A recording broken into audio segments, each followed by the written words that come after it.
screwed up my voice, and it was really bad for the last few days. So Katie didn't know if it was getting better or worse. So I walk in, and she's looking at me with the face like, so how is it? And I got you pretty good. You got me. So you got me. I said, so I looked at her and I said, it's actually worse than it's been all week. And her face went white, like panic white. Like the show starts in 3 minutes and you sound like that. And yeah. And I was thinking about things that I can't say in my head. I can't say out loud on the radio. But thank God it was a trick, because the next words out of my mouth were, what are you doing here? No, I don't think that was exact. I don't think that's. Like I said, I can't say words. everything. I don't think that's all the words that were about to come out of your mouth. There were more, but. Well, thank you for hanging in there with us this week, hanging in there with me this week. It was a rough go. I felt fine all week long. I never felt sick or anything. I just lost my voice, and we got through it. So it happens. Thanks for fighting through, and we've got a great show for you today. Lots to talk about, of course. Title 42 has now expired, and there's tragedy already, and craziness, chaos happening down at the southern border. So we will get into that.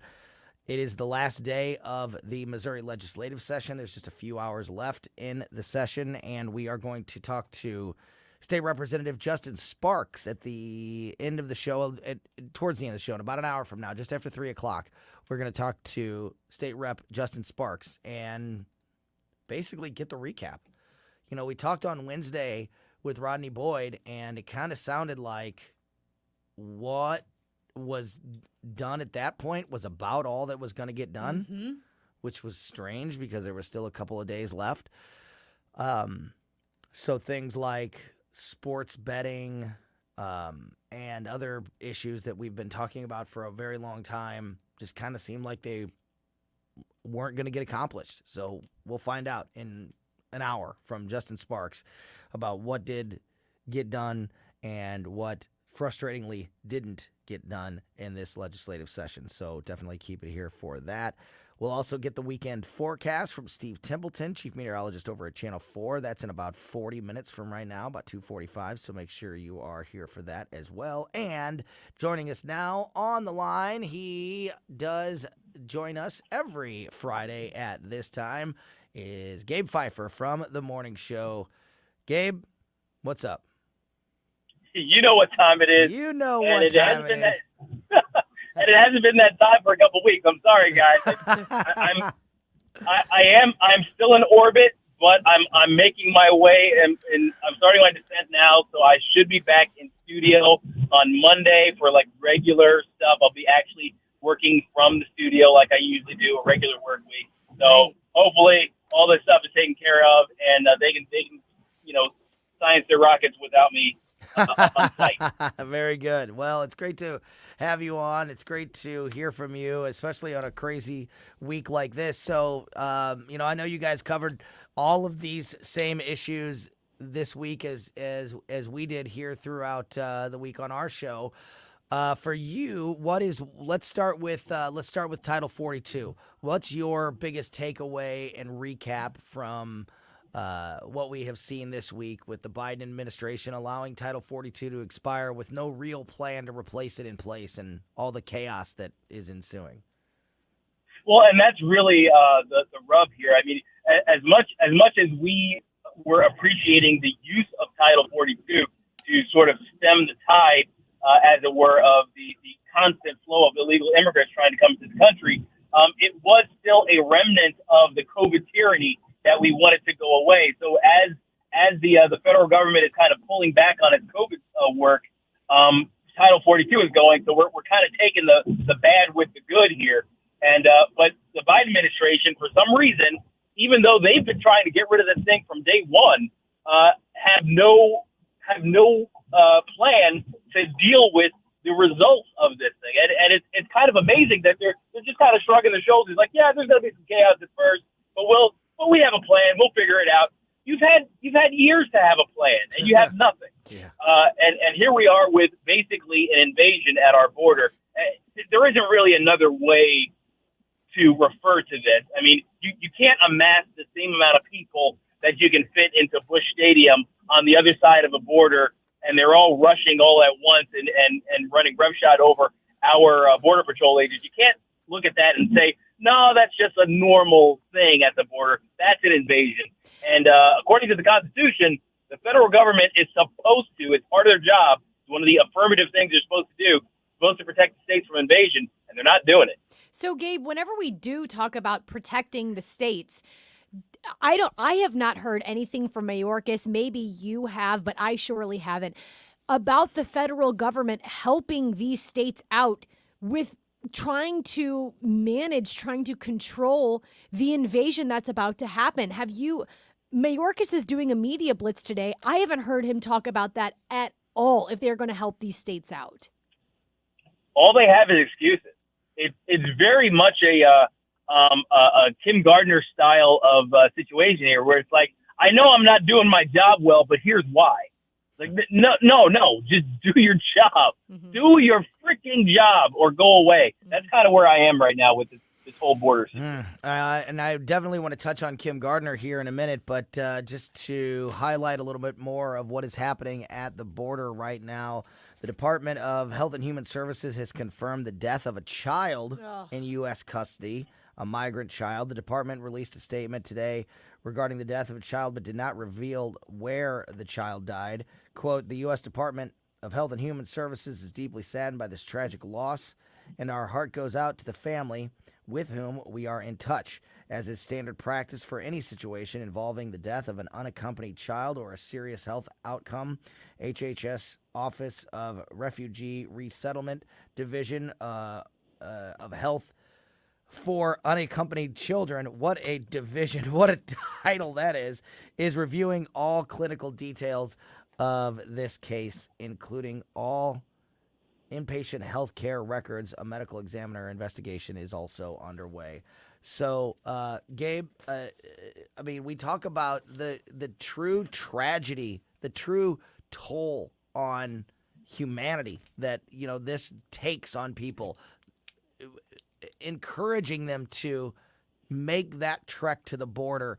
Not only does it put families that decide to stay together and, like, you know, for lack of a better way to say this, like, travel to the United States for the quote-unquote right reasons, you also have all the people that are doing it for the wrong reasons. You have, you know, human trafficking and, you know, people using children as their ticket to get in, and all these, you know, it encourages crime on so many levels as well. And, I mean, this is just a perfect example of the true humanitarian toll it takes on people when we're reporting about a child dying at the border. I mean, it's just a tragedy, and it's like you said, Gabe, it's so frustrating. Do your freaking job, because people are dying and lives are being ruined on both sides of the border because of this. You know, what's even more sad is that, you know, this kid is among the few who's actually going to get a decent burial having died making this trek, because how many are just bones in the desert? How many are getting picked at by vultures right now? We don't know.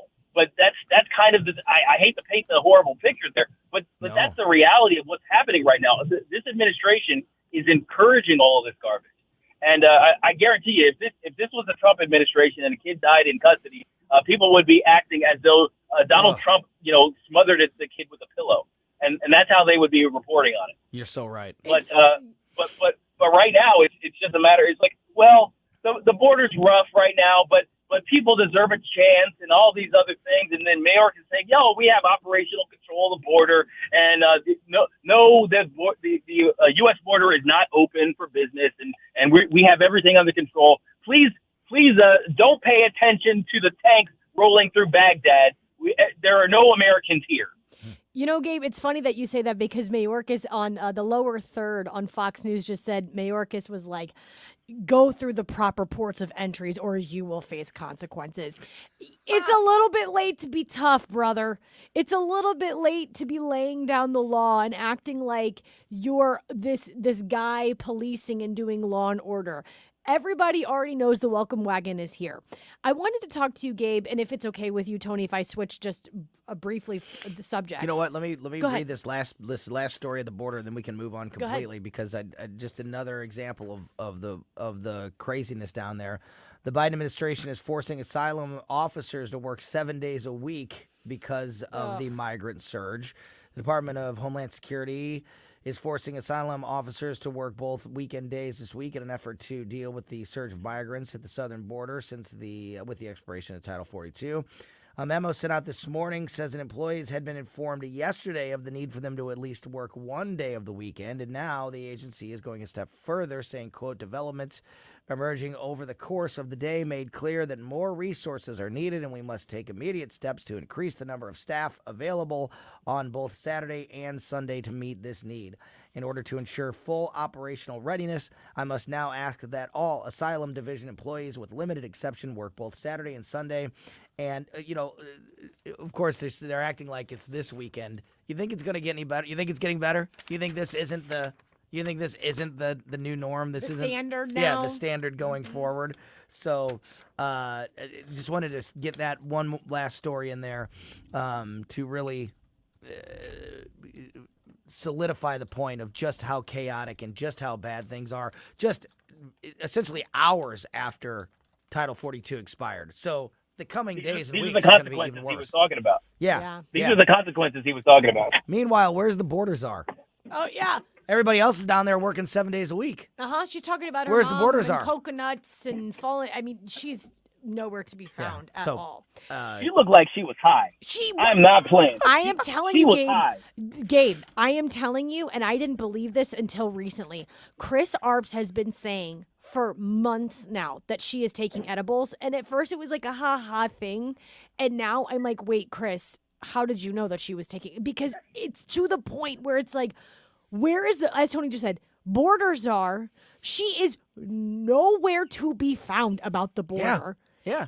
And she's laughing about an old thing that her mom used to say, like, we fell out of a coconut tree. It's just like, this woman is high. Yeah.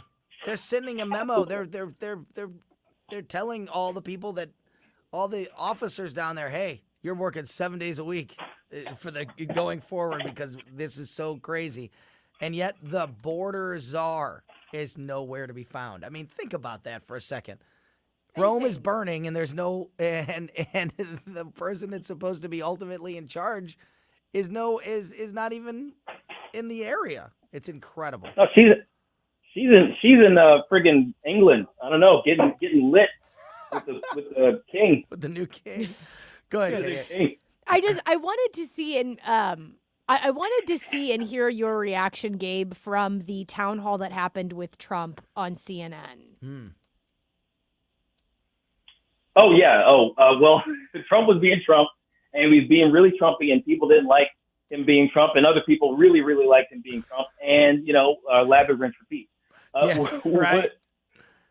What was really interesting to me was seeing that, this was billed as a town hall for likely Republican voters, which is why, you had the cheering crowds every time Trump called her name. But what really struck me was the question she was asking.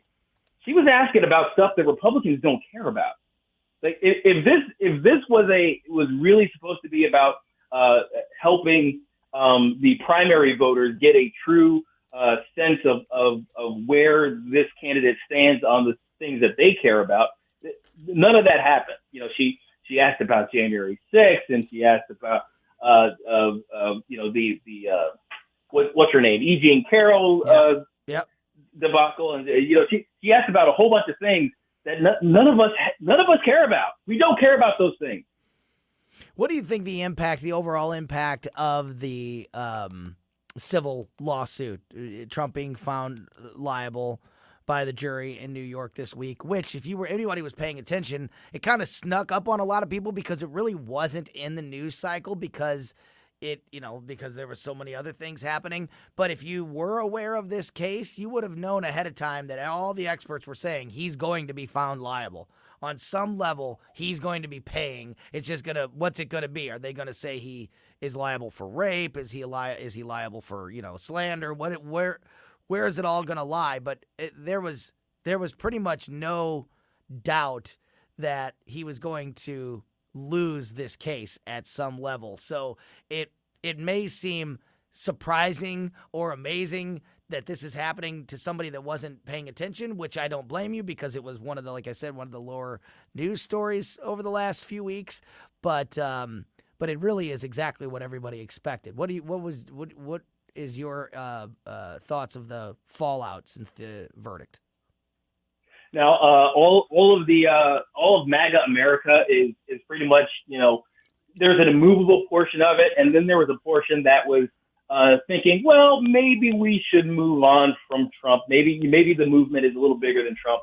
I think a lot of those guys have been energized to support Trump even harder, because the thing is, it's generally speaking, when the left goes after Trump, they do so to such an extent and in such a way as to basically make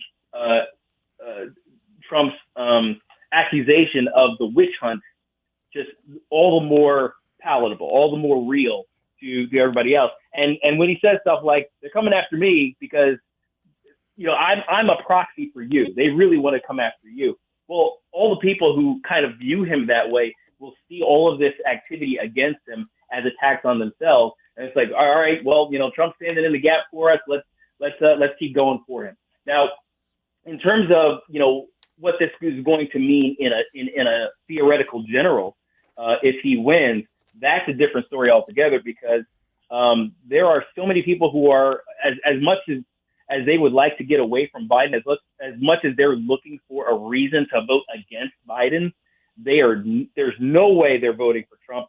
And it's even made more so by the fact that, so much of the messaging is now going to be like, oh, yes, and convicted sexual deviants or whatever they're going to say, to further sway the general public. So this may play well in the primary, but if Donald Trump gets past that, then it could be quite the uphill battle to win over independents.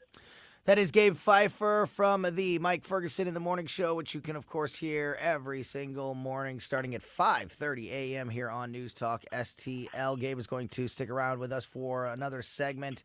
Definitely want to talk a little Kimberly Gardner with Gabe before we lose him today. Kimberly Gardner. What a terrible woman she is. Oh my goodness! What are the? Yeah, you're a nasty person. Nasty woman. She's done a lot. She's made some big headlines in her time as circuit attorney. But what happened this week is maybe the final stamp, hopefully, on the terrible acts the terrible decisions she has made since taking that office. And we will talk about that and more as we go through the afternoon here. We're talking to Gabe Pfeiffer on Colombo and Katie on 101.9 and 94.1 News Talk STL. You're listening to Colombo and Katie.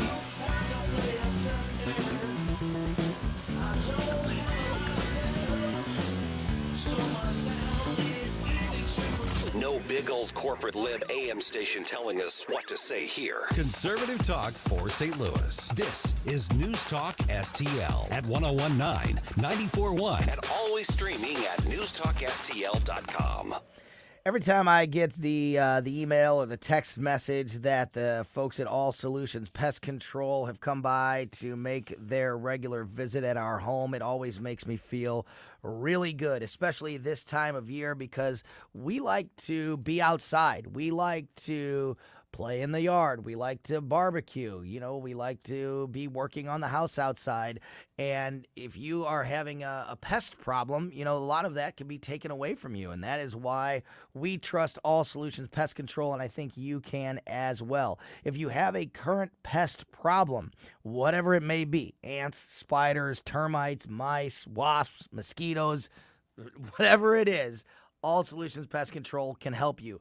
But the main reason that we like to have All Solutions Pest Control, that we like to have the All Solutions service at our home, is to prevent those things from happening. We don't want to have the pest problem become an issue, and that is why we have All Solutions Pest Control at our house. Specifically for us personally, like I said, we like to be outside, we like to use the yard, and so the mosquito treatment has been an absolute game changer for us, because I don't know what it is about where we live, but the mosquitoes are huge. They're like prehistoric sized Jurassic mosquitoes, and without the All Solutions Pest Control service, we would not be able to, especially in the evening, enjoy the yard and barbecue like we like to. So right now you can take advantage of their incredible $67 introductory offer. Absolutely amazing. So contact All Solutions Pest Control now at allsolutionspestcontrol.com. Stories of New Americans. Hi, this is Ron Clutho. Join me this weekend for Stories of New Americans, where you'll hear fascinating and inspirational personal stories of people from all over the globe who now call St. Louis home. We'll take a look at the U.S. through newcomers' eyes and get insight into world history and culture, and maybe just learn a little bit more about ourselves. Stories of New Americans with Ron Clutho. Saturday nights at 10 on News Talk STL. From home improvement to replacement, do-it-yourself electrical projects can be shocking. That's where Grasser Electric can help. They've been lighting up St. Louis for years. From ceiling fans and dimmer switches to repair or replacing your electric. No job is too big or too small for your home or business. Grasser Electric will even install emergency backup generators. So call Grasser Electric today before the sparks start to fly. 636-441-5200 or go to grasserelectric.com. News, analysis, opinion. You know, they're literally taking the Constitution and putting it in a paper shredder. News Talk STL.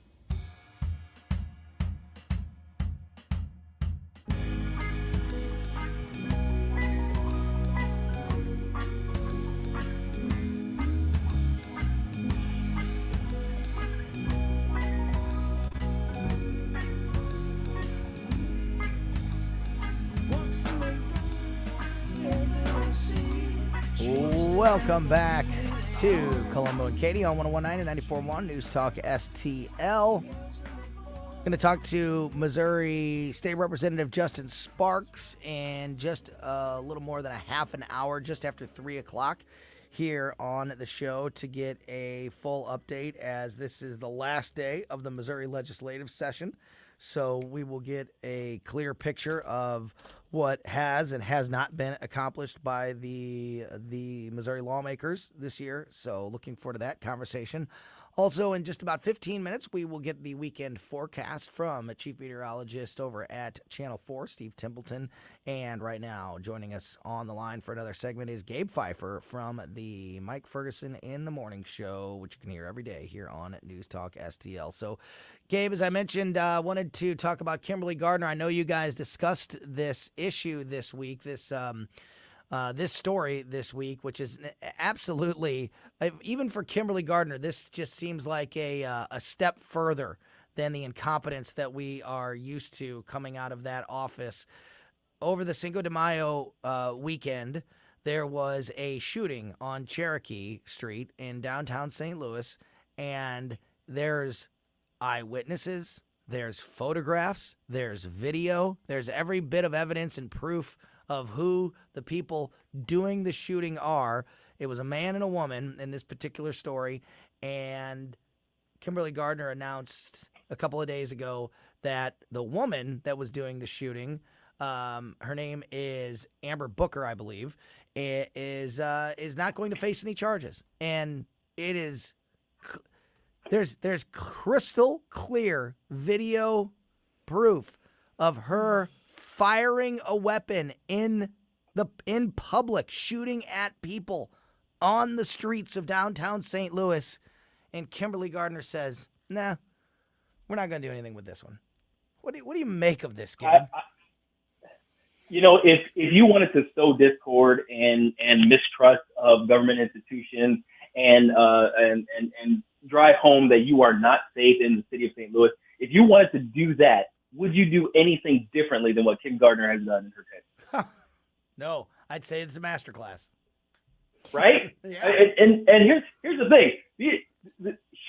Her and her ilk are the same people who will say, we need more common sense gun control laws. We need to get the guns off the streets of St. Louis. Well, maybe try convicting somebody of gun crimes that they're doing on camera. Gabe, what do you think that this does for the voter, though? I mean, that's the most important thing. Does this change hearts and minds so that they don't have another Kimberly Gardner in office again? Well, the sad reality is I think there are some people who are just so diehard that they would, even if you manage to field some sort of competition for her, which is a stretch to begin with. You might be able to get somebody to come at her from, with a D behind their name, but you're not getting a Republican in there. But even if she faced a challenger, it's hard. I actually can't say one way or the other whether or not she's done enough, as much as bad as she's done, if she's done enough to lose the major voter, turnout that she's been able to garner the last couple times. Well, and you just said it. It's going to be a Democrat. So yes, whoever replaces now, obviously the governor is going to have a say in the temporary replacement, and who knows what that'll be, who that'll be for the next couple of years. But the next time that there's an election, the best that we can hope for in the city of St. Louis is that the Democrat that decides to run isn't as extreme as Kimberly Gardner. Right? I mean, that's really like the best chance we have, because we're going to elect another Democrat in that office. And so it just has to do with, I guess we just have to cross our fingers and hope that they're a little less extreme than Kimberly Gardner. And that's a terrible position to be in. It's hard. It's just hard to think about that, though, because we have, yes, there are moderate Democrats, and yes, we do see prosecutors and we do see moderate Democrats that run and get elected, but they exist. But I mean, Gabe, to what degree? I mean, we have somebody, now this is a different position, of course, but Eric Adams was a huge person that ran as a moderate, was a huge person that ran on Law and Order, was someone that was going to change New York City. What has he done? He isn't he totally caved whenever he got into the office to some, not all, but some of the requests of the very far left. And so, Gabe, I ask, okay, a moderate Democrat gets into office, but the damage has already been done. The work that she has done to ruin St. Louis in a huge way is already there. As anybody knows, if you've built a sandcastle or a snowman or a tower of blocks, you know that it takes more to build something than to destroy it. So Kim Gardner has managed to knock down all of the block towers and destroy the snowman and stomp down on the sandcastle that all of her predecessors built to try and have at least some semblance of a functioning justice system in St. Louis. And she's took a torch to it all. So whoever replaces her, regardless of their ideology or anything like that, they have a major uphill battle. I mean, right now, I think there is only one lawyer in her office handling all of the violent crime cases in St. Louis. It's unbelievable. And we're going to talk a little bit more about this when we get Justin Sparks, Missouri State Representative, on the line just after 3 o'clock, because I mentioned that when we were talking to Rodney Boyd on Wednesday that there's a lot of these issues that we've been talking about for months that seemingly just have just sort of died on the vine here at the end of the year and aren't going to get accomplished. Sports betting being one, but the other one of the other major ones is the Kimberly Gardner bill that would allow the governor to appoint a special prosecutor to prosecute cases that the circuit attorney decides not to, which was also tied into control of the city police department. So all of that was kind of tied up in the same bill, and ever since Kimberly Gardner announced her resignation, kind of took the wind out of the sails. So it looks like that bill, along with sports betting and some others, are not going to get across the finish line this year. So we're going to talk to Justin about the impact of that. But, Gabe, along with that conversation comes the conspiracy theory that Kimberly Gardner announced her retirement or resignation, but said it wasn't going to be until June 1st in order for the legislative session to end, so then she can then pull back the resignation and not be facing the possible bill that she has successfully deflated the momentum, it seems. Do you give any credence to the idea that Kimberly Gardner may try some funny business and take back the resignation once the legislative session is over? Did we lose him? Might have lost him. What do you think of that, Katie? Hold on. Let me just go. I'm sorry. Oh, there he I'm is. sorry. Got it. That's me. That's All my right. problem. No That's problem. my fault. I had hit mute on my side. Bump the mute button. I understand. I understand. Go ahead. What do you think? Any chance of some funny business out of Kimberly Gardner? Maybe a 20% chance of that. She's got to finish her nursing degree. She's probably got the job lined up on that. Mm-hmm. Yeah, she's So you got that aspect of it, but also I don't know. I mean, I wouldn't put it past her though, because like we said before, she's a nasty woman. So she'll do anything. I tend to agree with you on that. I don't know if she, even with ego, even with pride, would go back for that position or do anything that really is going to shine a light in the idea of her going back to that position, because the office is completely broken. People are leaving and fleeing and getting fired from that office left and right. Why would you go back to a place that you have no workers? No one is there to help you out with any of the things that you're not actually doing. So to me, it just seems, I agree, Gabe, maybe a 20% chance. Well, and you got to remember too, A.D. Bailey's still going after that quo warranto lawsuit. So, and she's oddly enough, even though she said she's resigning, and that is actually make the quo warranto a moot point. She's fighting the discovery on that whole deal. So she's fighting all the subpoenas for all the records from both her office there at the prosecutor's office, as well as the records from the school where she's doing her little extracurriculars. So there's certainly more to the story. I'm not sure whether it means that there's any conspiracies afoot about the timing versus legislation and all that. I am disappointed though that our legislature seems to be dropping the ball on that, because regardless of what happens with Kim Gardner, it's not all about her. I mean, yeah, she destroyed everything, but you still have to rebuild the office. You still have to rebuild the justice system basically from the ground up. Considering how broken the police department is too.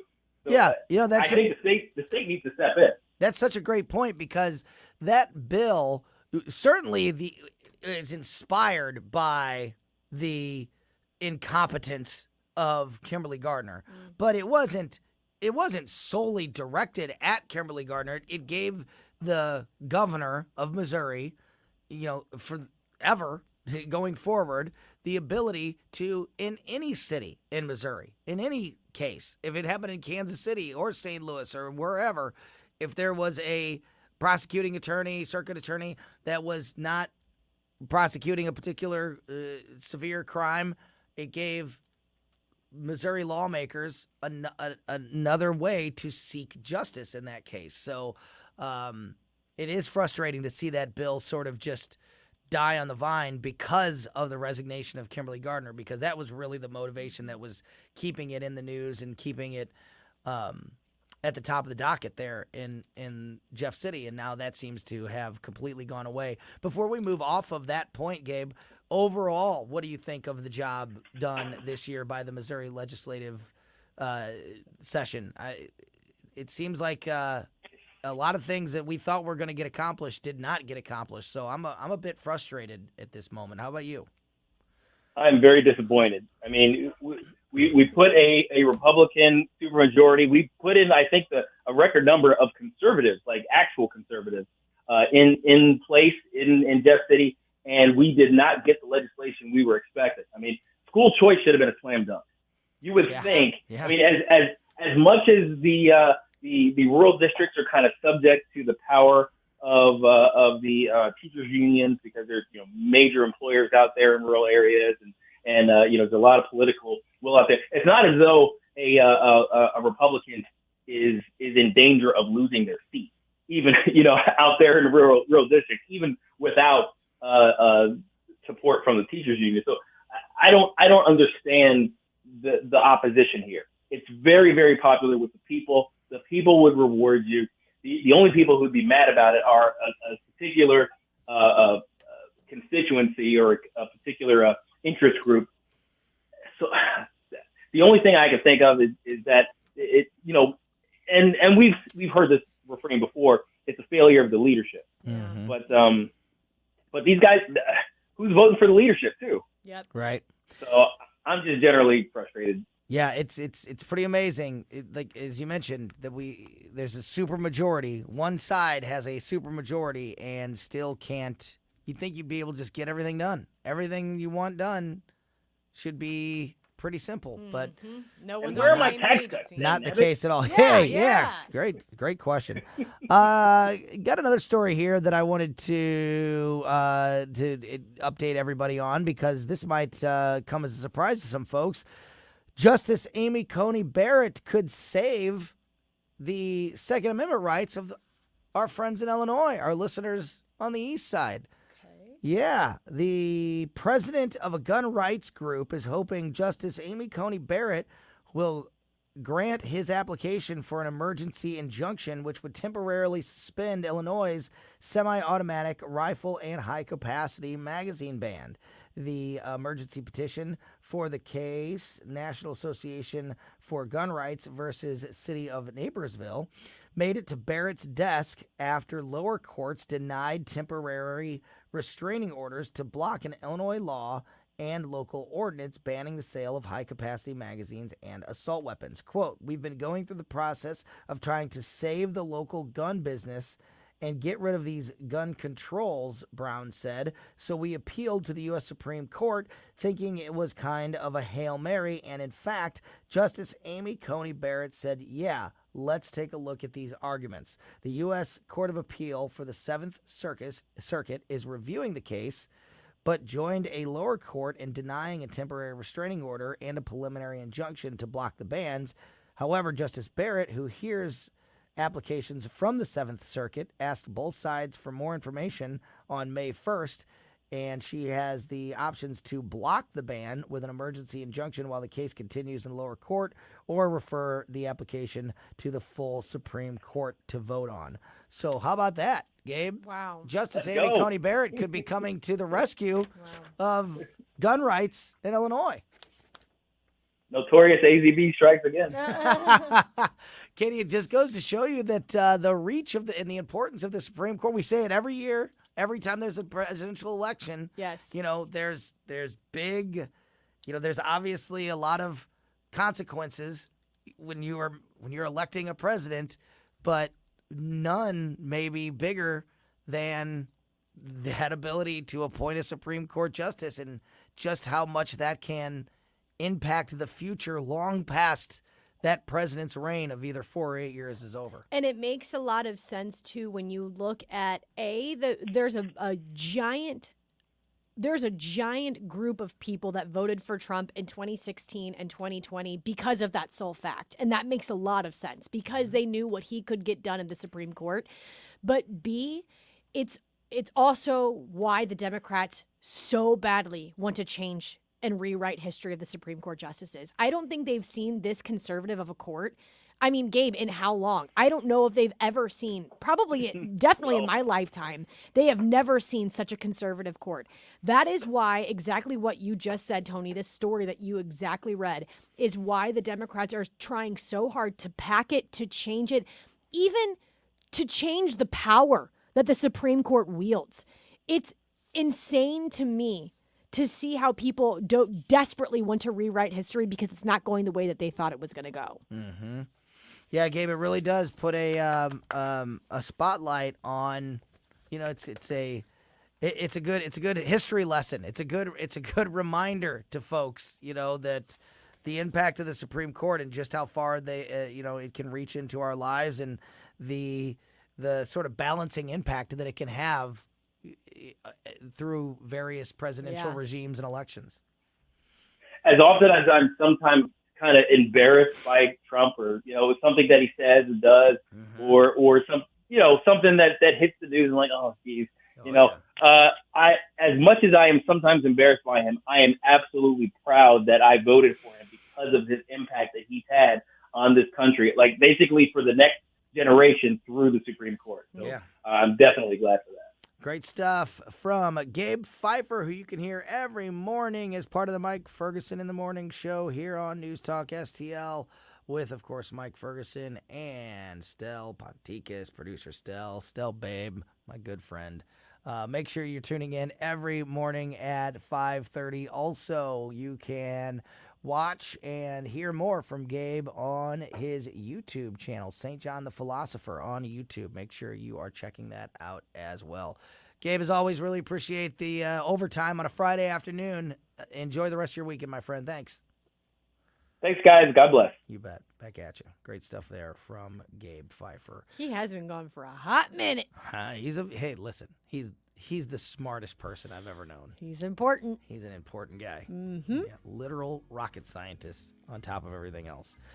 As I mentioned, we are going to talk to Missouri State Representative Justin Sparks and get an update as the end of the legislative session in Jeff City. The 2023 Missouri legislative session is just a couple hours away, and we will find out for sure what has been accomplished and what has frustratingly not gotten accomplished this year. So we'll get that full update, and we will also get the all-important weekend forecast from Chief Meteorologist over at Channel 4, Steve Templeton. He joins us in just a moment here on Colombo and Katie on 101.9 and 94.1 News Talk STL.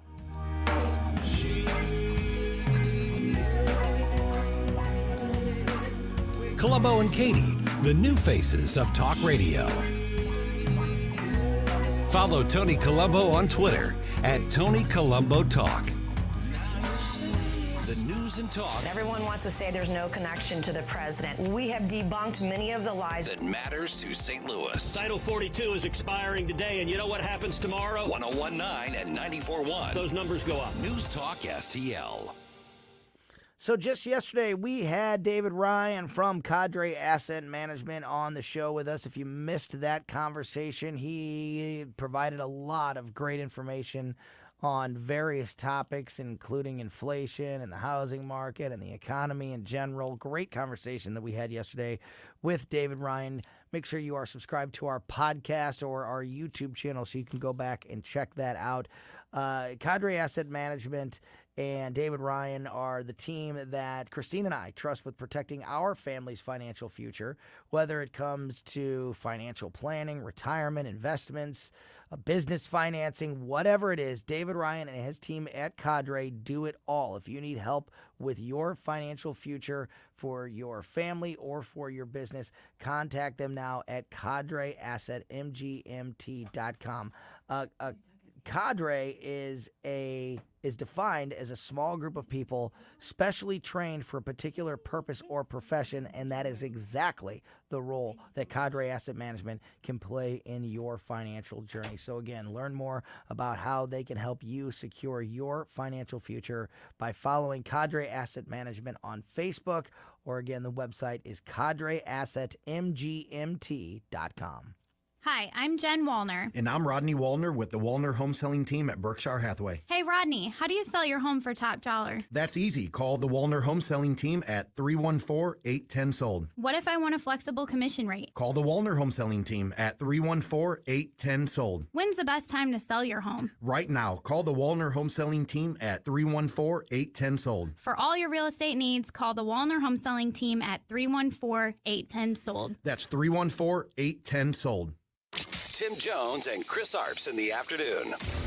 Dr. Bob Onder. On this whole transgender issue, Washington University has a PAC with $1 million in it to fund Republican rhinos who don't want to protect our kids or protect innocent human lives. It's all too common. So-called Republicans go to Jeff City and govern like Democrats. Tim Jones and Chris Arps, weekdays at 3:30 on News Talk STL. Steve Templeton's Weekend Forecast brought to you by Connor Roofing. You can count on Connor for all your roofing needs. Visit ConnorRoofing.com. That's CONNER roofing.com. Celebration time for you and for me. Celebration time, we're in harmony. Celebration time for you and for me. Celebration time, we're in harmony. Now if we all got together just to do what was right, not thinking about the future, not red, blue, black, or Welcome back to Colombo and Katie on 101.9 and 94.1 News Talk STL. As I mentioned a moment ago, don't forget to be subscribed to our podcast. The Colombo and Katie Show podcast is available on basically every podcast platform. So whatever your favorite one is, Spotify, Apple, Amazon, Google, and many, many more. We are there. We put the show out as a podcast shortly after we get off the air every day, so you never have to miss any of the great conversations, interviews, debates, whatever that we have here on the show. Also, don't forget about the Colombo and Katie YouTube channel. You can subscribe to that also and watch the show live every single day on YouTube while supplies last. All right, it is Friday afternoon, which means it is time to check in with Steve Templeton, Chief Meteorologist over at Channel 4, and get the all-important weekend forecast. And Steve, it's I think it's going to be a little bit of a bumpy road here over the next couple days. Am I correct about that? Well, it's kind of a mixed bag. You know, I think as you look at the rain and storm chances, and there are some, even this evening, it's pretty low. Saturday, pretty low. Sunday's probably the day where we have the best chance of rain and storms in the afternoon to early evening. So kind of a mixed bag where we'll have a chance of some storms, but if we can dodge them, it's just kind of going to be warm and humid, really hot and humid Saturday, Sunday. So all right. there will be lots of dry time. That's the good news. That is good news. Walk us through it, starting this evening and through the weekend. You got it. So we're monitoring for an isolated kind of pop-up storm that could be low-end severe through the evening. I think it's a real low chance, about 20% chance, but still got to keep an eye on that. Otherwise, I think just a mild, muggy evening, and then we wake up to 70 in the morning Saturday. But a hotter, more humid day, 89 for the high Saturday. There is a 20% chance for some isolated storms at times. And again, if a storm does develop, it could produce a downpour, maybe some small hail, gusty winds, but I just think they're going to be very hit and miss. But let's keep an eye out for that Saturday. Sunday's a 60% chance, and that's mainly in the afternoon to evening, 88 for the high. It's still warm, still humid. Heat index will be in the low 90s for both Saturday and Sunday, so you're definitely going to be feeling the humidity even on Mother's Day. There is a front that comes through Sunday. That's why there's a better chance for showers and storms later in the afternoon. That front's going to wipe away the humidity for Monday, which will be cooler, 76 with less humid air moving in.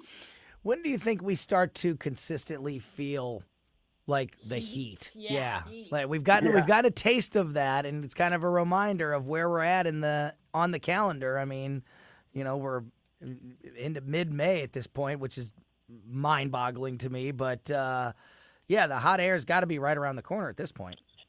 Yeah, I think we'll get some tastes of hot air like this weekend, but then we come back to what I would call warm air, which is like highs near 80, which is what will be Wednesday, Thursday, and Friday, which are still warm days. If you're in the sun, it can feel a little bit hot, but it's still not quite like a summer feel like this weekend will be where you're near 90. So I think, late May, early June is probably when we start to feel that a little more consistently. Will there be, Steve? Will there be just a couple of Christmas? days, a white Christmas?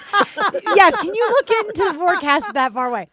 Can you tell me, will there be some time where we don't have to deal with the humidity and just get the heat for a little bit. I know that that's asking a lot because it's St. Louis. This is St. Louis. Yeah, right. I know. And also tell me about that White Christmas. You know what? Yeah, there is going to be White Christmas. Just pull that out. Yeah, there you go. You heard it here first. So kind of like how we're going into some heat and then back down to what I call warm air. So you go hot, warm, hot, warm. I think we're going to do that with the humidity. Like this weekend and even today, you're feeling the humidity. But then early next week, Monday, Tuesday, Wednesday, humidity's down and it's going to be pleasant. And then it's going to crank back up. It'll come down. I think really it's probably about, early to mid-June. You're consistently dealing with humidity until September? Yeah, with right. occasional breaks, right? So right now it's occasional high humidity. Eventually it's going to be high humidity with occasional breaks. Steve, before we let you go, today is not so bad, but all week long, this show has been kind of brutal because my voice has been a disaster. I've just had the allergies and the sinus drainage and all of that, and it knocked my voice out for a while, and it was a struggle, and it's still there a little bit. Is that happening to a lot of folks right now? What's the air quality, the allergens, and the things like that? Is that particularly high right now, or did I just kind of catch a bad moment? No, you're absolutely right. And the thing I've noticed, so we report on the allergy report every day, Monday through Friday at noon and 5, and we have it on our KMOB weather app too. You can always check it out there. So. But bottom line is I've been checking it out every day, and tree pollen has been very high since, like April. Not very high, but anywhere from high to very high. And so tree pollen's been consistently high. What I've noticed, though, is that weeds and mold have been popping up into the high category lately. So it may be that you kind of been suffering through allergy season, which is tree pollen, and then all of a sudden now the weeds are kicking in and maybe the mold is kicking in, and that's just kind of making it worse on you. So that may be the culprit. Is it's not just tree pollen, but other things are adding on to it. Yeah, it was rough. I felt fine all week. It's just one of those things that, the voice was just gone because of all the allergies and all the junk in my face. But luckily we've turned the corner. Yep. Steve Templeton, Chief Meteorologist over at Channel 4. Really appreciate the update and really appreciate your time this afternoon. Have a great rest of your weekend. Love talking with you guys. Have a great weekend. Yeah, back at you. Thanks so much. Great stuff there from Steve Templeton. All right, we are going to talk to Missouri State Representative Justin Sparks and get a full recap on the legislative session that is ending. Don't go anywhere.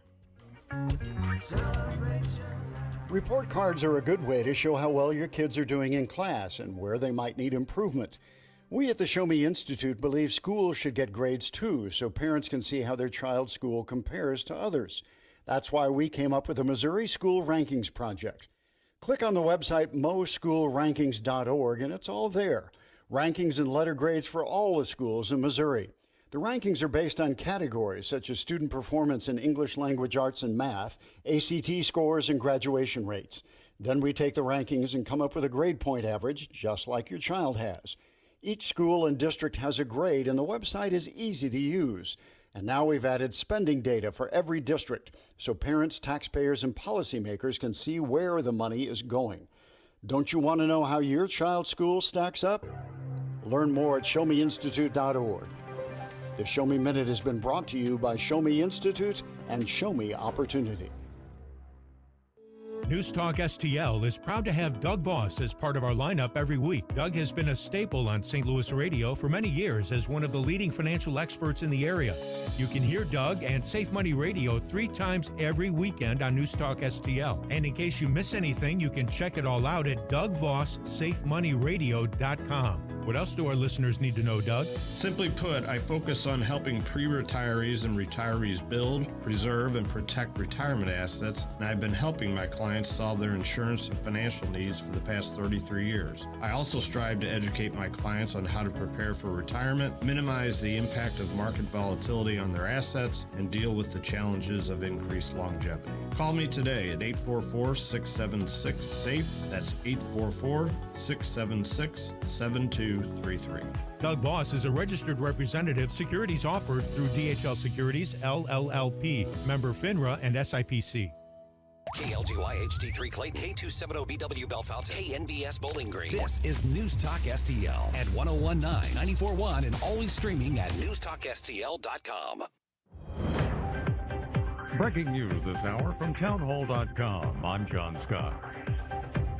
Here we go again. Bill Bunting, the chief of forecast operations at the National Weather Service Storm Prediction Center, says parts of the central U.S. expected to see strong storms today, which could even spawn tornadoes and area flooding. Thunderstorms expected to be widespread across parts of the central and southern plains. The greatest risk for tornadoes should extend from northern Nebraska southward through Kansas City and even into southern Oklahoma near the Red River with Texas. In addition to tornadoes, damaging winds and large hail are all expected. On Thursday, there were as many as 10 tornadoes in central Oklahoma and nearly 15 in northwestern Kansas.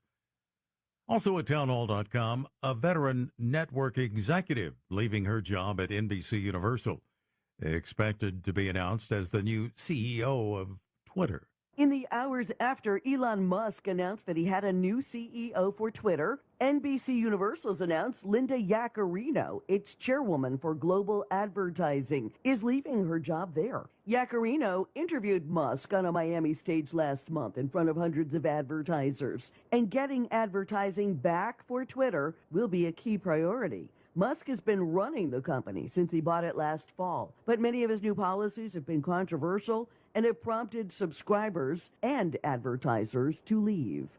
I'm Jackie Quinn. President Biden has nominated Philip Jefferson. He's a member of the Federal Reserve's Board of Governors to serve as vice chair of the board. Biden has also chosen Adriana Kugler, a Georgetown University economist, to join the Fed's board. They both must be confirmed by the Senate. On Wall Street, the Dow finished down 8 points, and the NASDAQ was off 43. More at townhall.com. It's Prager here. Sue and I mean it when we say dogs are part of our family, and there's nothing like their loyal companionship. So we provide them with Rough Greens, R-U-F-F, because we want them to feel healthy and be with us as long as possible. I know Charlie Kirk feels the same way. The Pragers and I couldn't agree more. I rely on my trusted furry friend, Mr. Briggs, who's an absolute machine, and he relies on me to provide what's best for him. Naturopathic Dr. Dennis Black has packed Rough Greens, not a dog food, but a supplement full of vitamins, minerals, digestive enzymes, and omega oils that Mr. Briggs absolutely needs and loves. Trying Rough Greens for your dog just makes sense. Greetings, Naturopathic Dr. Dennis Black here. I'm honored that the Pragers and Charlie trust their dog's health to Rough Green. I'm so confident that Rough Green can help your dog too that I'm offering you a free Jumpstart trial bag. Just cover the shipping. Yes, dog food is dead food, but it doesn't have to be. Go to ruffgreens.com. From the Michaels Flooring Outlet Weather Center. I'm News 4 Chief Meteorologist Steve Templeton with your first alert forecast. Just a slight chance for a spot storm through early evening. Most of us will stay dry. Mostly cloudy and muggy through tonight with a low down to 70 degrees. A high of 89, a little hotter, more humid for Saturday. Again, a chance for a storm, but it's really low chance, 20% chance for an isolated storm Saturday night. Then Sunday, 60% chance for some showers and storms on Mother's Day. That's going to be late afternoon and evening with a high of 88 and still muggy. That's the latest First Alert forecast. I'm News 4 Chief Meteorologist Steve Templeton. This hour of News Talk STL is brought to you by Stifel, serving investors for over 130 years. Contact your Stifel financial advisor at stifel.com. That's STIFEL.com. Fox News commentary. Americans, you are being lied to, and the people who are lying to you, the Democrats, the media, our intelligence agencies, are working together to destroy the only man with the stones to take them all on. I'm Tommy Lahren. More next. Hi, I'm Martha Stewart. Every year, more than 4 million pets enter shelters here in the United States. My friends at American Humane have been helping animals since 1877. The goal is to ensure that pets have a safe shelter, especially during natural disasters. Adopting a shelter pet allows shelters to help more animals awaiting care. Please consider adopting today and take some time to learn more about American Humane's other work at americanhumane.org.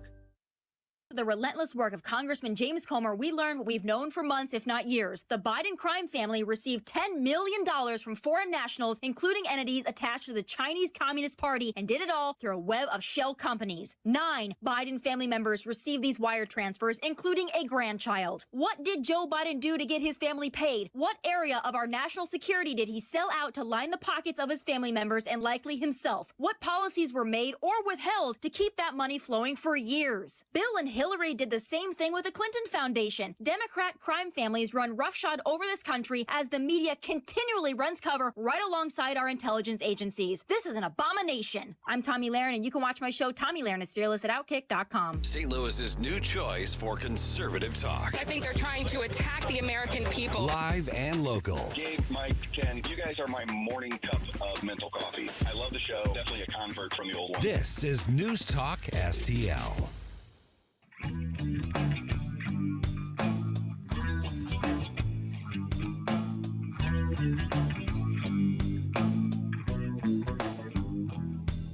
I'm sitting in a tree, swinging in the breeze. I'm looking at the blue sky, smelling it so sweet.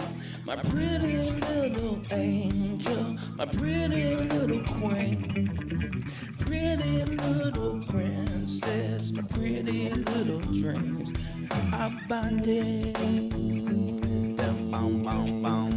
It's warm in the sun. Yeah, welcome back to Colombo Katie on 101.9 and 94.1 News Talk STL.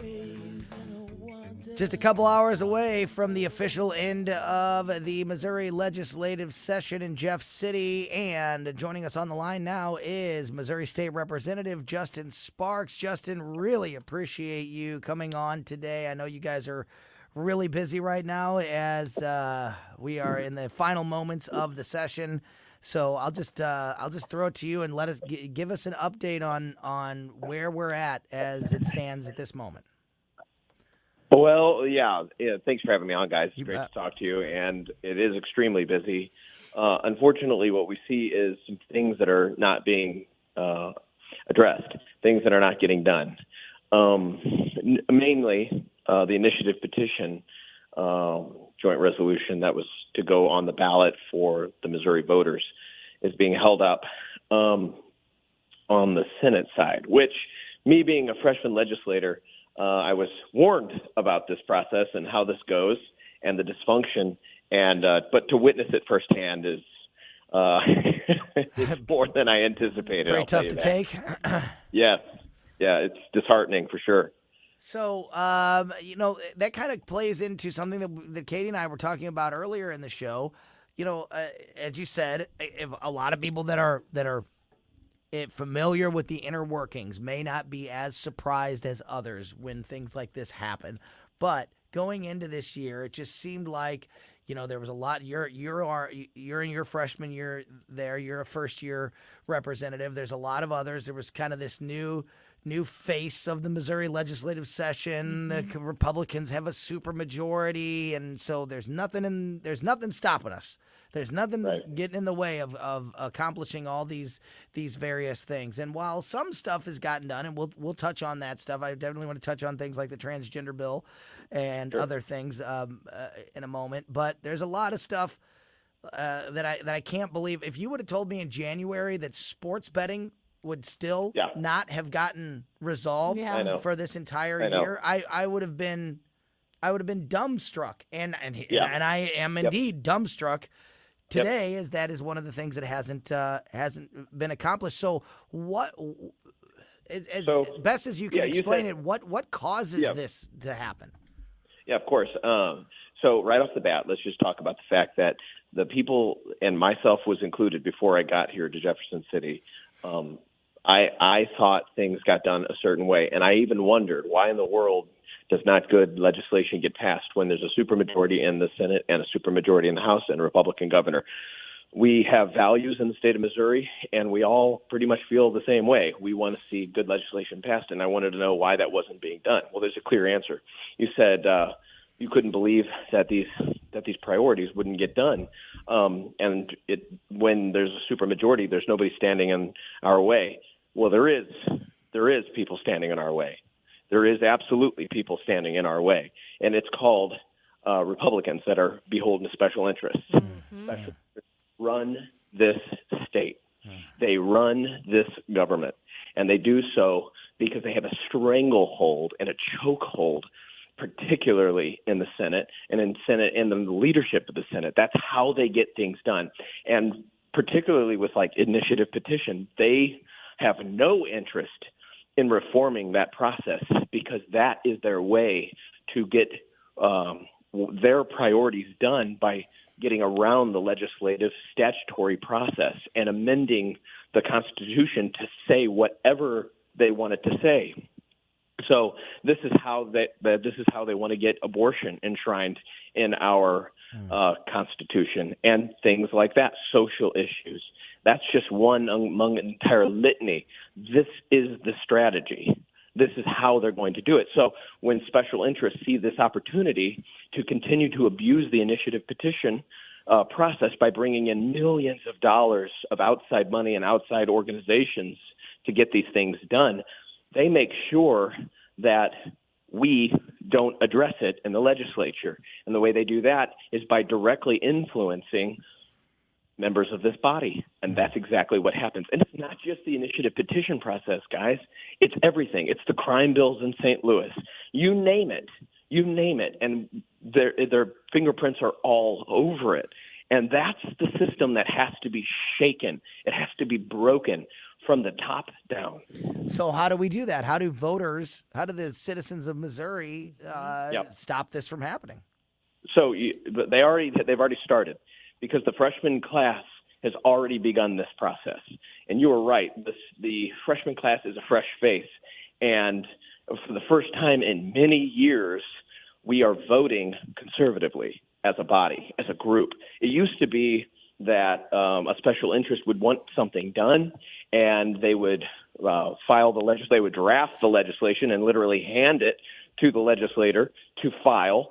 And then whatever the leadership of either the House or the Senate would say, everybody would fall in line, and that's what would happen. That's no longer the case. And that is very encouraging, because people now, particularly among this freshman class, they see, we vote with our conscience and we do the right thing because it's the right thing to do. We are beholden to the people that sent us here, and they want something done. They want something done, and we will do it. So we mentioned sports betting. What are some of the other big bills that aren't going to get a resolution this year? Some of the things that we've talked about, like what's the situation with the control of the city police department, which was also tied into the special prosecutor, Kimberly Gardner sort of bill. So let me explain to you what happened. Tony, you may already know.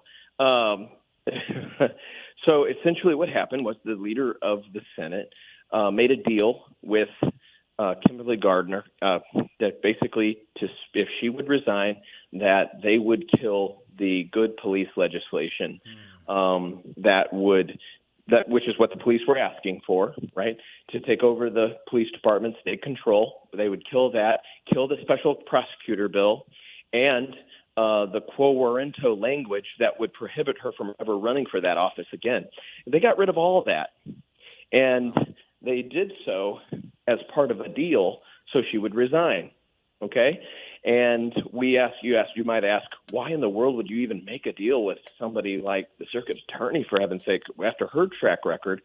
Not to mention, we have the votes to do what we need to do what the voters deserve, and do what the city of St. Louis deserves, and get justice for people. And then we start to see that there is a very entrenched special interest and billionaire that has money and lobbyists voting and lobbying and advocating against these bills. And that's exactly what happened. I wish it wasn't that case. I wish I didn't. It's an uncomfortable conversation that I have to have, but it is the truth. I will never not speak it, because if I did, then I shouldn't be here. And that's how I feel for everybody else. But that's what actually happened. Yeah, and that's important. It's people need to know. The voters of Missouri deserve to know how the system works, and how this is the reason these things happen. We're talking to State Representative Justin Sparks. Got just a few minutes left with him. And Katie, I know you have a question. Justin, what is the vibe leaving the Capitol? What does everyone think now that the session is almost coming to a close? What are you and your peers feeling as you leave and you wrap up this session? Relieved. I'll be honest with you guys. This has been a drain. It is a sacrifice to be here, and people don't realize it, and I don't expect people to understand. But it is. It's a big drain because it's like David fighting Goliath every single day, all day long. So that gets tiring. Trust me.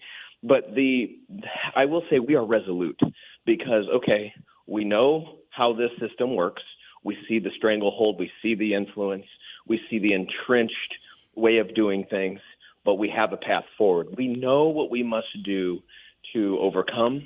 We know what we have to do to move our state forward, and there are great things ahead. And also, I mean, for me, guys, I know that ultimately I'm a believer, and I know that God's in control, and that's how we get things like the transgender bills done. Yeah. So before we let you go, I want to touch on that specifically because I know that is something that you have talked with us about on this show many times over the last few months. I know it was something that was very important to you, and the transgender bills did get passed. There was obviously some compromise in the end. What can you kind of give us the details on what the bill means and whether or not you're fully satisfied with the action that was taken? Well, I would have been fully satisfied with our original House versions of our bills. In the Senate version, there's a sunset clause, which we will have to address by 2027. Yeah. However, so basically, in a nutshell, very quickly, transgender therapy, surgeries, castration, sterilization, and mutilation of kids under the age of 18 is no longer legal in the state of Missouri. Okay?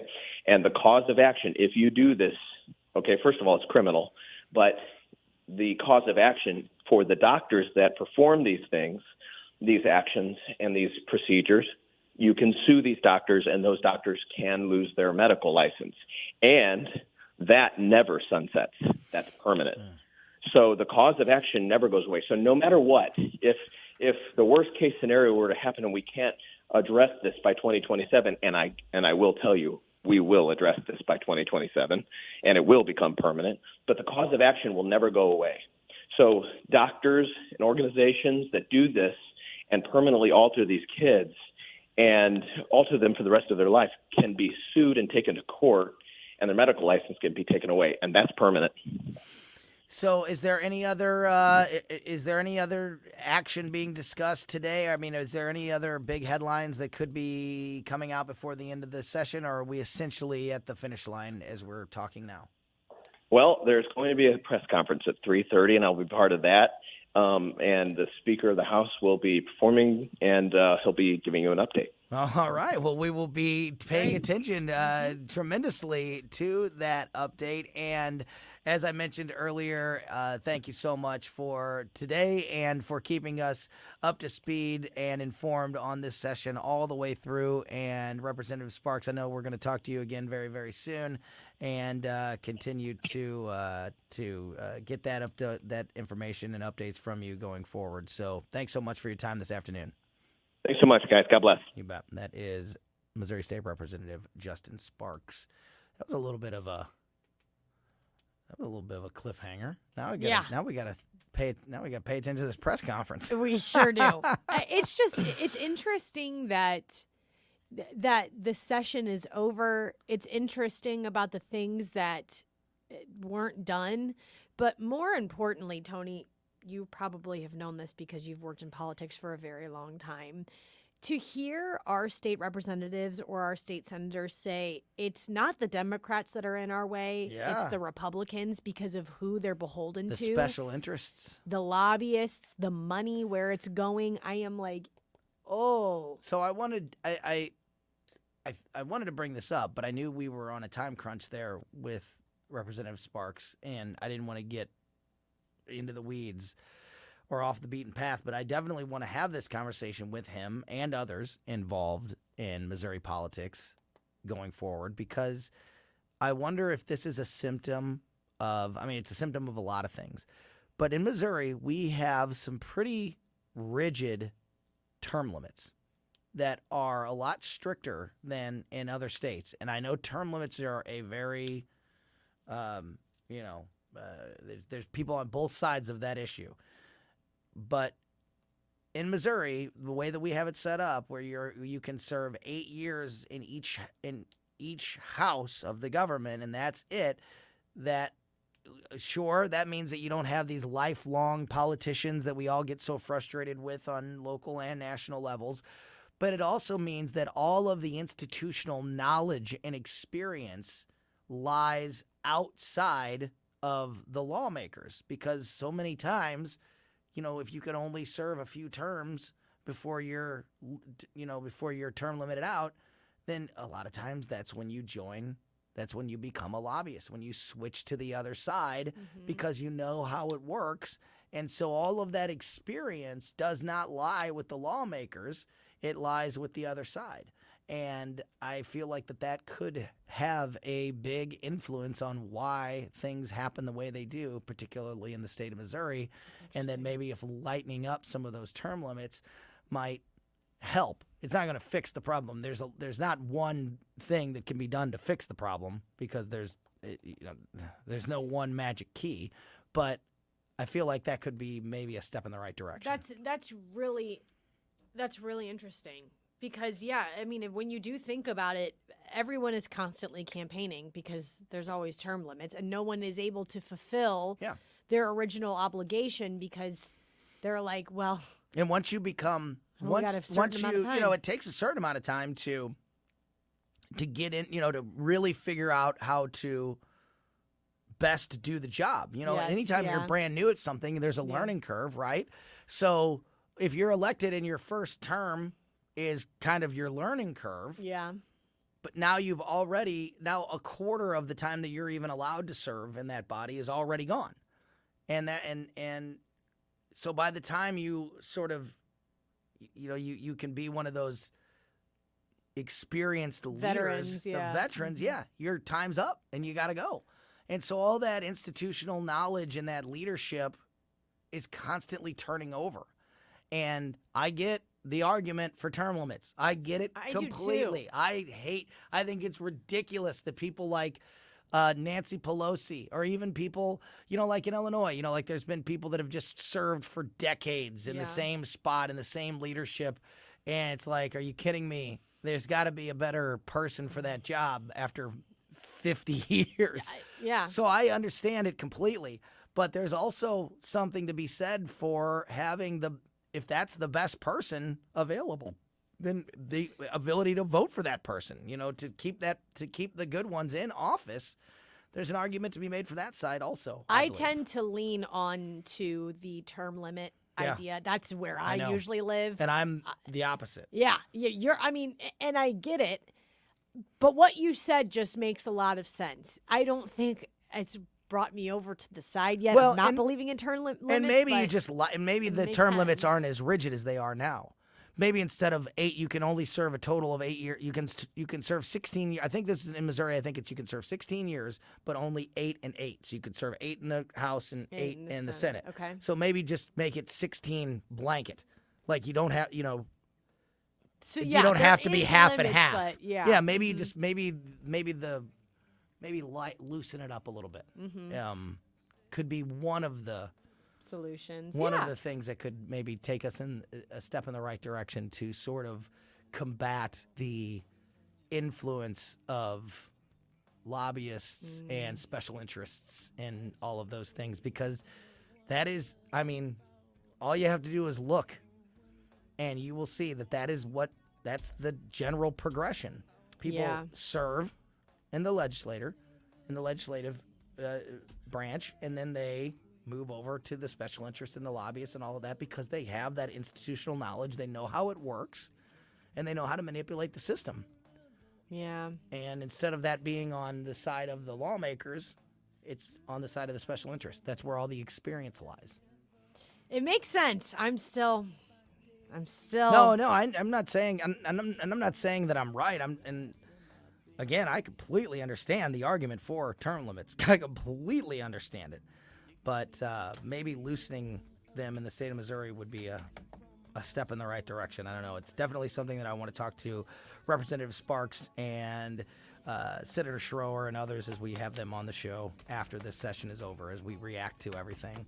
And we'll keep an eye on this press conference that he was talking about that's happening this afternoon, where there's going to be some announcements about the end of the session. So keep it here for all of that. I want to talk about the new Twitter.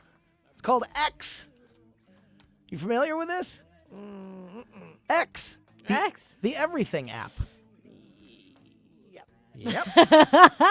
Elon Musk is stepping away as the CEO of Twitter. He is naming his replacement, has named his replacement today. And so we'll talk about that. And we'll also do a little Friday fun time to wrap up the week. You're listening to Colombo and Katie on 101.9 and 94.1 News Talk STL. This is 101.9 and 94.1. I have to tell you, if this is how they're going to behave, I'm rethinking my position. News Talk STL. And there's the microphone to talk about Gutter Pros. Gutter Pros is a team that we just worked with, trusted with our home, and I cannot recommend them enough. If you have a gutter issue at your home or business, you need to call the pros at Gutter Pros. When we bought our house about a year ago, we knew going in that the gutters were one of those things that were going to need to be addressed. But just like so many other home projects, you just want to make sure that you find the right team. Who can I trust? Who's going to tell me the truth? Who's going to shoot me straight when it comes to pricing and things like that?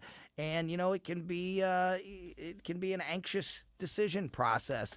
Well, it was exactly that for us until we found the team at Gutter Pros, and we just could not be happier. Gutter Pros is your all-in-one gutter service team. They bring years of experience and quality that's affordable right to your doorstep.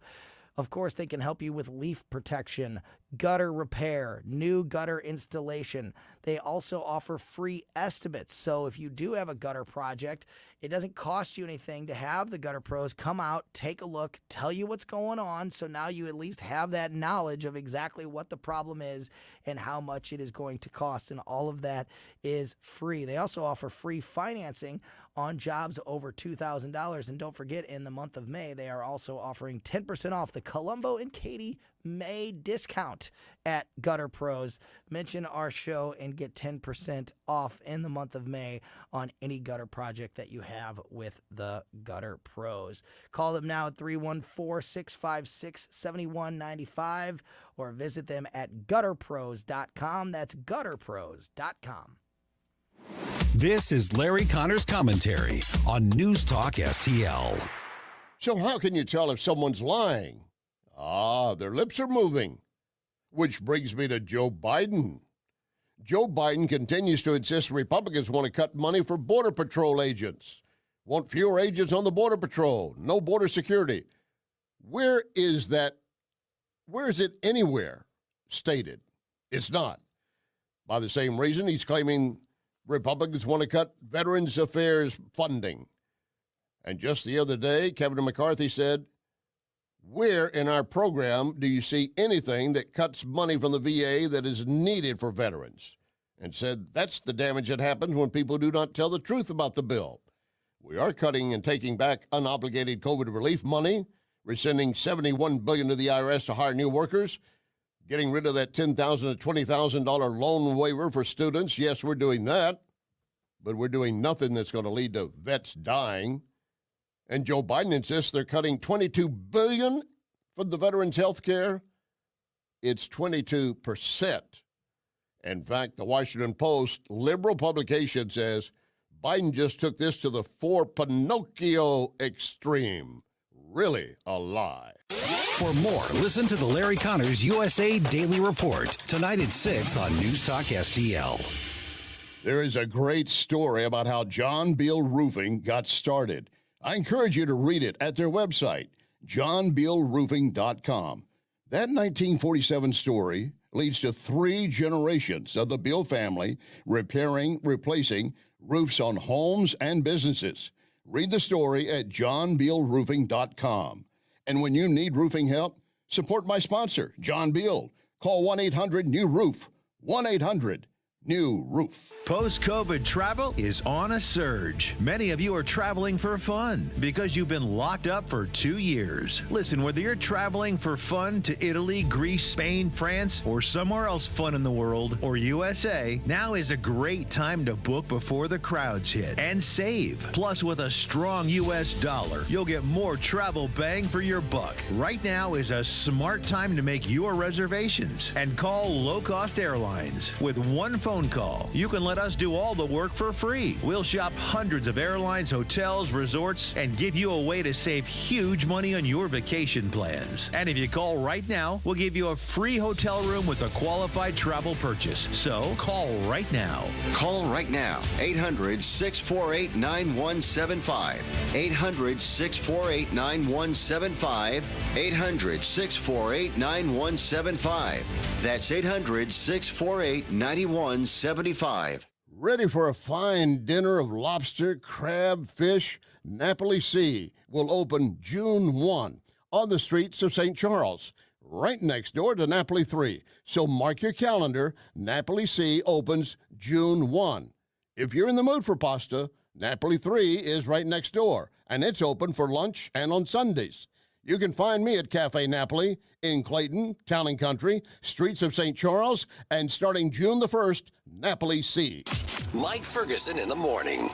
By Monday, we're going to know just how bad this first wave of post-Title 42 illegal immigration is going to be. We've got the update for you on the morning show. Mornings starting at 5:30 on News Talk STL.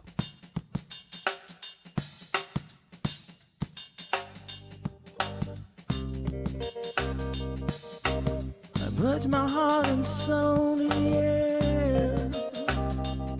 My mind and body exists to please you. Whenever you're down, I'll be there to help you smile. Perry Woods Friday here on Colombo and Katie on 101.9 and 94.1 News Talk STL. Great music there from Perry Woods, who is a good friend of the show's, a good friend of mine, and of course a big part of the local music scene. Support local music every chance you get. All right, one segment to go here before we hand things over to the O'Reilly Report at 3:45, and then the Tim Jones and Chris Harp Show will take you through the rest of your Friday afternoon from 4 to 6. Elon Musk has named Linda Yaccarino as Twitter CEO. She is a longtime NBC Universal advertising executive, and she will replace Elon as Twitter's top boss. Musk, who's been in charge of Twitter since buying the platform in October for $44 billion, said that Yaccarino will, quote, focus primarily on business operations while he turns his attention to product design and new technology. Together, they will work on transforming Twitter to the platform called X, the Everything app. Musk recently changed the name of Twitter Inc. to X Corp as a sign of the times of this transition. Yaccarino, who served as the global chair for advertising and partnerships at NBC, announced her resignation from NBC Universal this morning.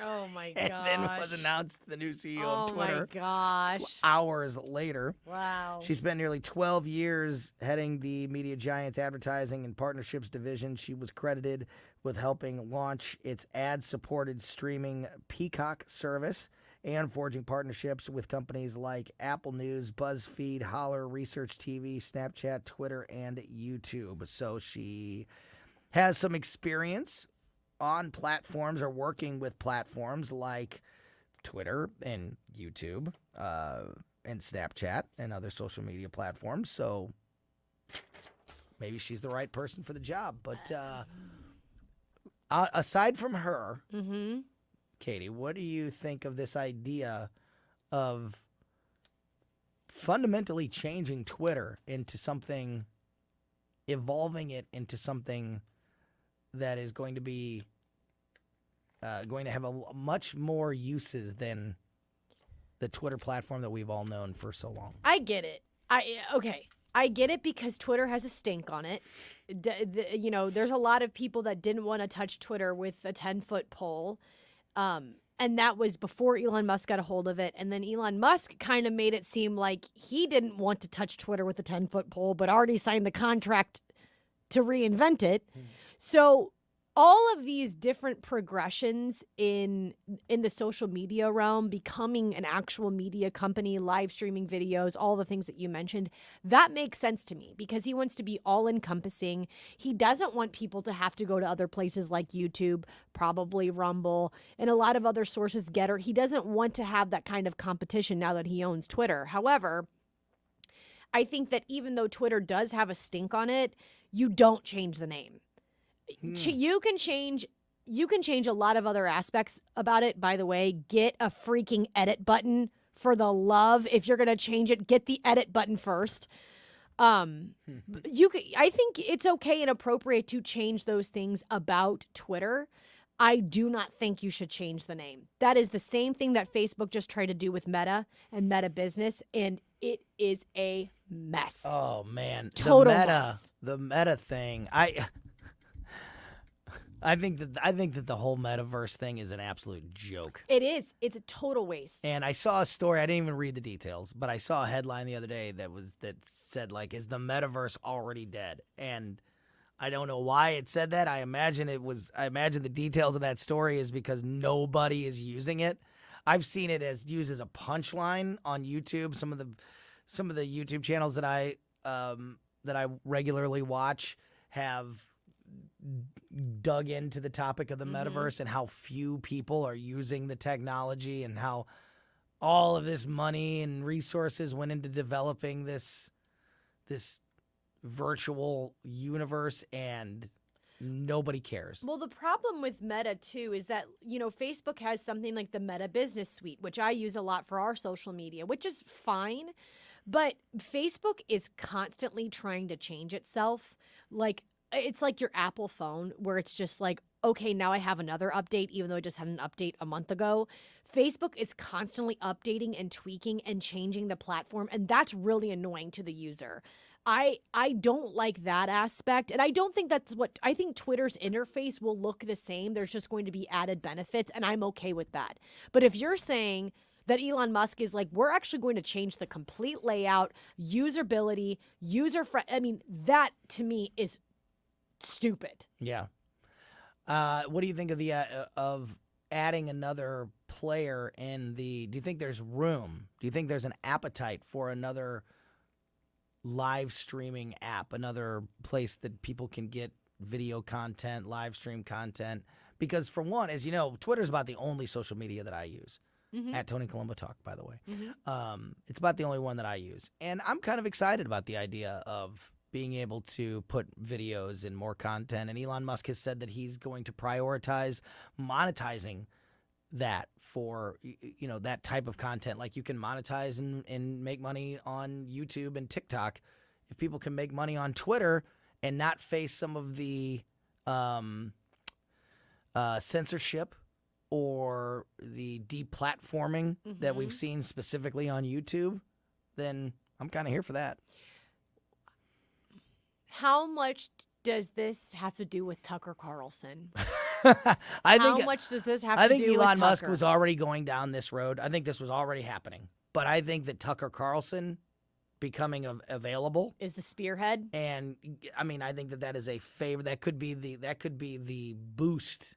That could be the accelerant that can really help launch Elon's plans. I think because he's been talking about adding, beefing it up and monetizing video content and wanting people to be able to live stream and put video content and share video content on Twitter and make money off of it and all of that. He's been talking about that for months. But I think having this development with Tucker Carlson definitely helps things. I think now, Tony, as we know in our industry, like we are a radio company, but we're actually a media company. We offer tons of live streaming, podcasts, listening on our apps, going to our website, live streaming. I mean, we're not just a radio station. We, as News Talk STL, we're also a media company. And I think that that's the natural evolution for where we're heading in social media or just entertainment, period. Our job title has changed dramatically from just providing one tiny thing anymore. Only got a couple minutes left here. I want to say happy Mother's Day to my mom and all the moms out there. My mom, my wife, my radio partner, Katie Fitzpatrick. It's your first Mother's Day, so happy Mother's Day to you. Are you excited? Thank you.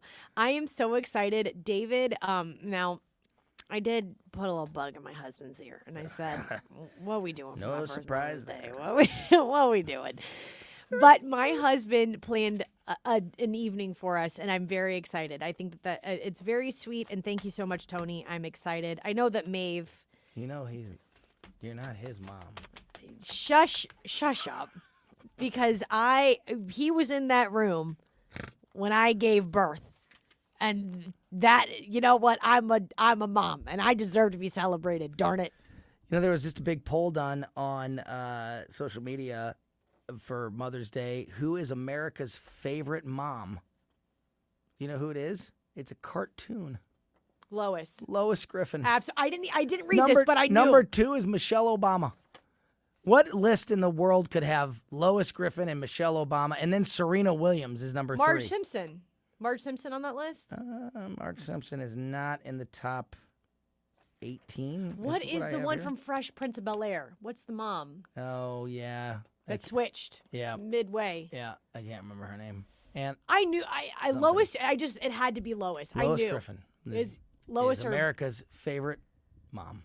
She's pretty heading wicked. to Mother's Day. She's pretty wicked. I got to give her that. Happy Mother's Day to all the moms out there. Happy Mother's Day to my wife, Christine, and my mom as well. And don't go anywhere. The O'Reilly Report is up next, and then Tim Jones and Chris Arps will take you through the rest of your Friday afternoon and get you to that Mother's Day weekend. Thank you so much for listening to us and supporting us here at 101.9 and 94.1 News Talk STL. When you need satisfaction, I'll go the extra mile. I'll do all this and more. In times of economic uncertainty and chaos, your money means nothing. You may not even be able to get it from your bank or ATM. And the money you do have in the stock market will go down and down. What you can bank on is gold and silver.